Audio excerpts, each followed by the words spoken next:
اللہ پاک نے انسانوں کے لیے بھی ساری دنیا کے انسانوں کے لیے اس دین کو آسان کیا ہے۔ اور دین کی آسانی کیا ہے کہ اللہ پاک نے اس مبارک دین کے زندگیوں میں آنے کا سبب ملک اور مال کو نہیں بنایا، بلکہ اس مبارک دین کے زندگی میں آنے کا سبب اللہ پاک نے حضرت محمد مصطفیٰ صلی اللہ علیہ وسلم کی مبارک محنت کو بنایا ہے۔ یہ سب سے زیادہ آسان ہے، سب سے زیادہ آسان۔ ملک اور مال نہیں، رنگ اور روپ نہیں، قوم اور برادری نہیں،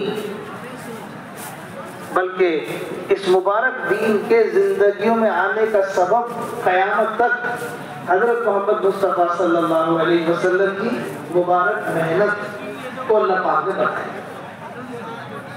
ہر آدمی کا حضور اکرم صلی اللہ علیہ وسلم کی محنت کو سیکھنا، ہر فرد امت کا حضور اکرم صلی اللہ علیہ وسلم کی محنت کو سیکھنا اور اس محنت کا محنتی بننا آسان ہے۔ باقی دنیا میں سب چیزیں اس پر کچھ نہیں، لیکن یہ کام آسان ہے۔ اور اس کی سب سے بڑی مثال صحابہ ہے، صحابہ کھانے کو روٹی نہ ہو، پہننے کے لیے کپڑا نہ ہو، رہنے کے لیے گھر نہ ہو، چلنے کے لیے سواری نہ ہو، اگر ایک آدمی دنیا میں اتنا محتاج ہے، ایک آدمی دنیا میں اتنا غریب ہے، ایک آدمی دنیا میں اتنا تندرست ہے، کھانے کو روٹی نہیں ہے، پہننے کو کپڑا نہیں ہے، رہنے کو گھر نہیں ہے، چلنے کے لیے سواری نہیں ہے، اگر ایک آدمی اس حال میں بھی ہے تو وہ بھی اس مبارک دین کو چل سکتا ہے، اس مبارک دین کو اپنی زندگی میں لا سکتا ہے اگر کوئی آدمی اتنا محتاج ہے۔ اور اس کی سب سے بڑی مثال صحابہ۔ ابو ہریرہ رضی اللہ تعالیٰ عنہ ایک صحابی ہے، زمین پر پڑے ہوئے ہیں، لوگ آتے تھے اور ان کی گردن پر پیر رکھتے تھے اور اس گردن کو پیر سے دباتے تھے۔ ابو ہریرہ رضی اللہ تعالیٰ عنہ یہ ایک صحابی، بڑے صحابی ہیں، یہ فرماتے کہ لوگ سمجھتے تھے کہ ہمیں جنون ہو گیا، یہ فرماتے تھے خدا کی قسم ہمیں جنون نہیں تھا، بھوک کی وجہ سے ہم زمین پہ گر جائے، بھوک کی وجہ سے ہم زمین پہ گر جائے۔ لوگ سمجھتے تھے کہ انہیں جنون ہو گیا، کوئی دورہ پڑ گیا ہے، زمین پہ گر گئے، نہیں، جنون نہیں تھا، بھوک تھی۔ کون ہے یہ صحابی؟ حضور اکرم صلی اللہ علیہ وسلم کی مجلس میں رہنے والے، ہر وقت حاضر رہنے والے، جو باتیں آپ فرماتے تھے ان باتوں کو دل میں اتارتے تھے اور ان کو آگے پہنچاتے تھے ہر وقت، اس کے علاوہ کوئی کام نہیں۔ لیکن حالت یہ نہ کوئی درد نہ کوئی گھر، اور بھوک کی حالت ہو جایا کرتی تھی کہ بھوک کی وجہ سے زمین پہ گر جایا کرتی تھی۔ ایک صحابی فجر کی نماز پڑھتے مسجد نبوی میں اور نماز پڑھتے ہی واپس اپنے گھر چلے جاتے، حالانکہ مسجد نبوی کا معمول تھا فجر کی نماز کے بعد تمام صحابہ منبر کے قریب ہو کر بیٹھ جایا کرتے تھے، حضور اکرم صلی اللہ علیہ وسلم کی مجلس ہوتی تھی اور آپ اپنے صحابہ سے ارشاد فرمایا کرتے تھے۔ یہ صحابی فجر پڑھ کے نکل جاتے، تو جب کئی مرتبہ ایسا ہو گیا تو حضور اکرم صلی اللہ علیہ وسلم نے ان کو طلب فرمایا، یہ صحابی آئے آپ کی خدمت میں حاضر ہوئے اور حاضر ہو کر کے عرض کیا کہ یا رسول اللہ اگر آپ مجھ سے نہ پوچھتے تو میں یہ بات نہ بتاتا، یہ راز کی بات ہے۔ مسئلہ یہ ہے کہ ہمارے گھر میں میں اور میری بیوی ہیں اور ہم دونوں کے درمیان میں ایک ہی چادر ہے، ایک ہی چادر ہے، اور وہ چادر بھی میری بیوی کے اوڑھنے کی چادر ہے۔ ہمارے پاس دونوں کے پاس گھر میں اس کے علاوہ کوئی کپڑا نہیں، ہم نے اپنے گھر میں ایک گڈھا کھودا ہوا ہے، میں اپنی بیوی کی چادر لے کر نماز ادا کرنے آتا ہوں تو میری بیوی اپنے شکر کو چھپانے کے لیے اس گڈھے میں اترتی ہے، میں نماز ادا کر کے واپس اپنے گھر جاتا ہوں کہ میری بیوی کی نماز نہ قضا ہو جائے، اس لیے میں یہاں بیٹھ نہیں پاتا، وہ چادر جا کے اسے دیتا ہوں تو وہ نماز ادا کرتا ہے۔ کپڑے کی اتنی کمی، کھانے کی اتنی کمی ہے۔ فاطمہ رضی اللہ تعالی عنہ جنت میں عورتوں کی سردار ہیں، جنت میں عورتوں کی سردار ہیں۔ حضور اکرم صلی اللہ علیہ وسلم پتہ لگا کہ فاطمہ بیمار ہیں تو ان کی عیادت کے لیے، اپنی بیٹی کی عیادت کے لیے گھر گئے اپنی بیٹی کے۔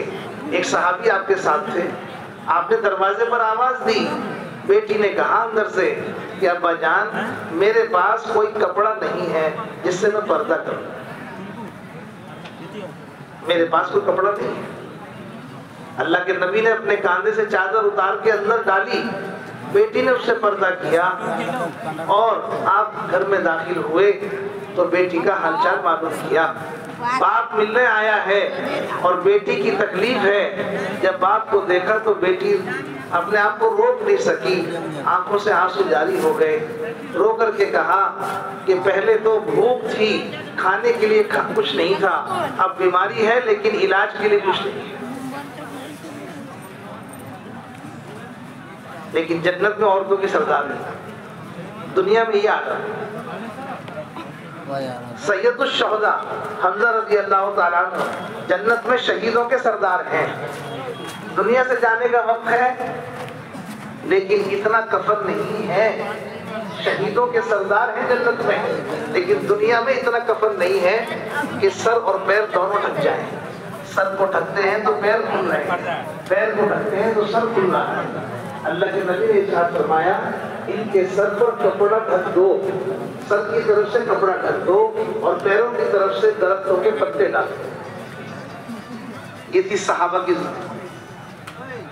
تبوک میں جانے کا وقت آیا تو تمام صحابہ کھڑے ہو گئے، گرمی کی شدت تھی، یہودیوں کے قرضدار تھے، قحط سالی کے بعد فصل آئی تھی، اتنے تقاضے مقام پر تھے، فصل توڑنی ہے، قرضہ ادا کرنا ہے اور گرمی کی شدت ہے۔ اس ایسی گرمی کی شدت کے منافقین بھی بہکاتے تھے کہ اس گرمی میں کہاں جاؤ گے۔ لیکن تبوک کا سفر مدینے سے 1200 کلومیٹر چلنا ہے، 1200 کلومیٹر کا سفر، اور سواریاں چلنے کے لیے نہیں ہیں۔ چنانچہ ساری سواریوں کو جمع کیا گیا، تمام صحابہ کو جمع کیا گیا، ان جو سواریاں تھیں ان پہ صحابہ کو تقسیم کیا گیا تو ایک اونٹ کے حصے میں 10 صحابی آئے، ایک اونٹ کے حصے میں 10 صحابی۔ اور کتنا چلنا ہے کہ 1200 کلومیٹر چلنا ہے۔ چلنا شروع کیا تو اونٹ پر 10 نہیں بیٹھ سکتے، ایک آدمی اونٹ پر بیٹھ سکتا ہے، باقی 9 پیدل چل رہے ہیں۔ جو پیدل چل رہے ہیں ان کے پاس پیر میں جوتے نہیں ہیں، چپل نہیں ہے پہننے کے لیے۔ اس گرم زمین پر چلنا شروع کیا تو پیر جل کر کے زخمی ہونا شروع ہو گئے۔ صحابہ سفر نہیں روک سکتے تھے، اپنے پیروں کو زخمی بھی نہیں کرنا تھا، چونکہ پیدل چلنا ہے تو اپنے کپڑے جو انہوں نے پہنے ہوئے تھے ان کپڑوں کو پھاڑ کر کے پیروں سے باندھا اور سفر پورا کیا۔ یہ کون لوگ ہیں جن کے پاس چلنے کے لیے سواریاں نہیں ہیں؟ وہ دین کے تقاضے نہیں چھوڑتے۔ جن کے پاس کھانے کے لیے روٹی نہیں ہے وہ دین پر چلنا نہیں چھوڑتے۔ جن کے پاس پہننے کے لیے کپڑے نہیں ہیں وہ دین پر چلنا نہیں چھوڑتے۔ میدان میں جا کر کے شہید ہو رہے ہیں، میدان میں جا کے کام کر رہے ہیں، روٹی نہیں ہے دین پر چل رہے ہیں، کپڑا نہیں ہے دین پر چل رہے ہیں، سواریاں نہیں ہیں دین کے تقاضوں کو پورا کر رہے ہیں۔